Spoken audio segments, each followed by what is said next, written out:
I am. Yeah, thank you. And amazing presentations from Ben and Nick. Thank you guys. I really appreciate that.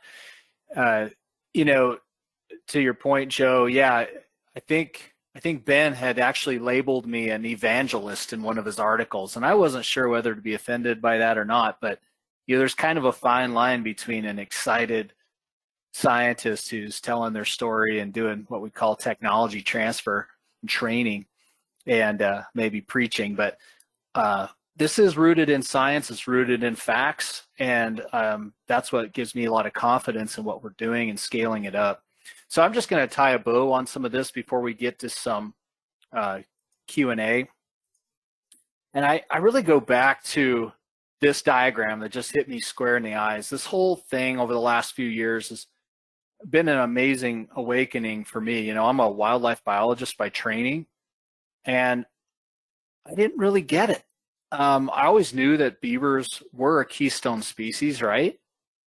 But I didn't understand that biology isn't just a byproduct, it's a critical driver of these riverscape systems. And I think that's probably true for many of you as you're sitting here thinking about, biology being a response to what's happening out there hydrologically, geologically, versus a critical component driving the form and function of those systems.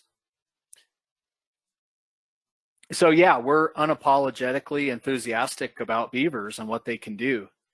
But my comments here will be, again, a reminder about proper pacing.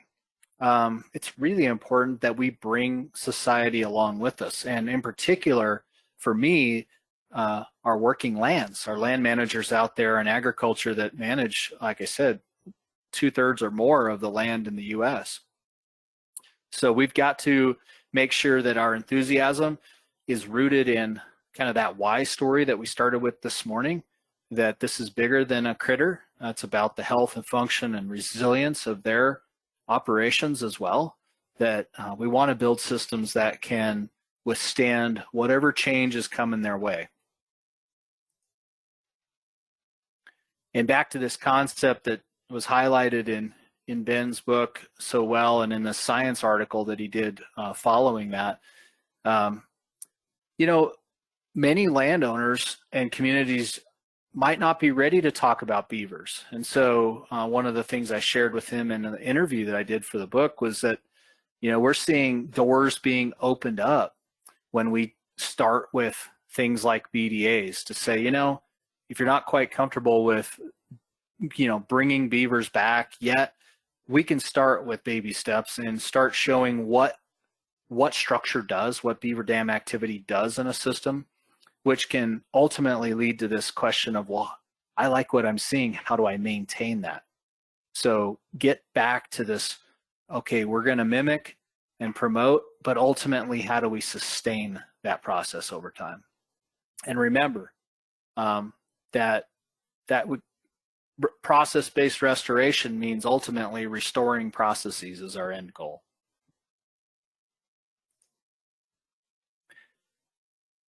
And sometimes we need to tell ourselves we might not be the best spokespeople.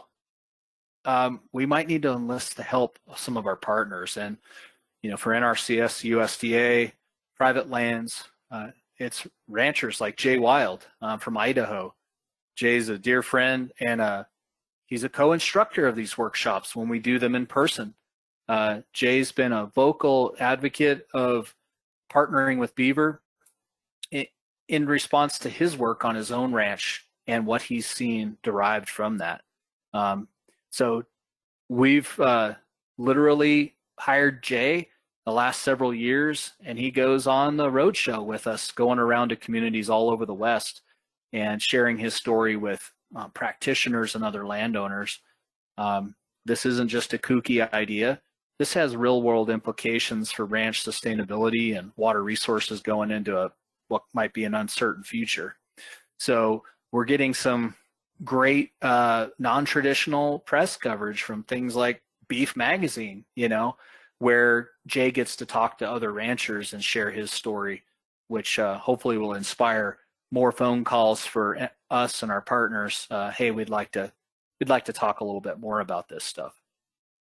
So again, just to wrap up this idea that we can do low-tech restoration, and we can seed the start of that process with these structures that we can build ourselves, but ultimately the solutions lie in those self-sustaining processes that things like Beaver, things like natural wood accumulation provide us. And so that'll be the focus of our design and planning process for the next few days.